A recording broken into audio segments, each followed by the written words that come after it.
Master web development with SkillBakery. Hey everyone! Ready to level up your web dev skills? Introducing SkillBakery.com premium courses starting at just $6 or 500 rupees. Sign up today and learn in-demand skill sets. Unlock your potential today at SkillBakery.com. Hello and welcome to another exciting video. In this one, we'll be learning some tips and tricks. So the first one that we'll be learning is how to create a GitHub PR template. So over here, you can see that I've created a repo called GitHub Tips. And I can just go ahead and click on this link over here, open with GitHub Desktop. So it's going to launch the GitHub Desktop executable. And over here, it kind of tells me where exactly it's going to create this directory locally on my system. I'll just change the path, and over here I'll click on clone.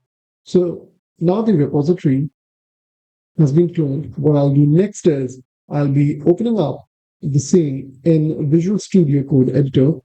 Over here you can see we have this GitHub's directory, and then we have a readme.md file inside that. So the next thing that we need to do over here once we have cloned the repository is to create a directory called .github. So here I'll click on the folder icon, and then I'll simply type .github and press enter over here. Once the folder has been created, the next thing that I need to do is create a .md file within that. So here I'll be creating a .md file, and I'll give it a name, which could be like pull request template, and then the extension will be .md.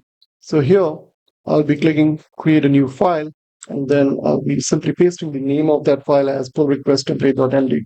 Now within this, what I'll do is I'll have some PR changes over here, as you can see. So anything that you would like to have in your pull request as a template, you can define over here in this, and just save this. And finally, what you need to do is you can just push this. So here, if I go back now, I can see that this GitHub pull request template is there. And I can just give the same name over here as the file. So that will be my commit. And let's commit this to the main branch and then push to origin. Once we have done this, we'll go back to our GitHub repo over here, and let's refresh this. So you can see that the directory.github is there, and the MD file is also created.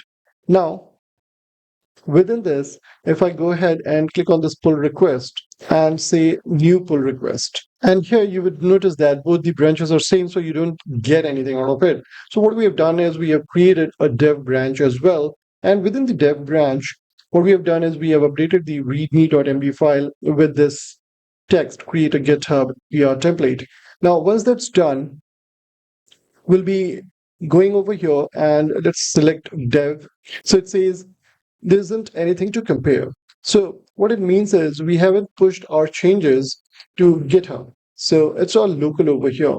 Now let's go ahead and do that. So here you can see the readme is there, and we can just give it a name, updated readme. Same goes for the description, and then we will be committing this to dev. Now, once we have done that, we can just go ahead and push this to origin. Now, once that's completed, we can go back over here, and here we can again choose the dev branch. And you can see that we have this change in our readme.md file. Now, if I go ahead and click on this create pull request now, you will notice that the text that I entered while committing updated readme is coming over here. And along with that, all the template data that we had created in our pull request MD file is also part of this description. So this kind of gives you a predefined template, and here you can just go in and add your specific bits to it. And that way it will save time whenever you are creating a new pull request.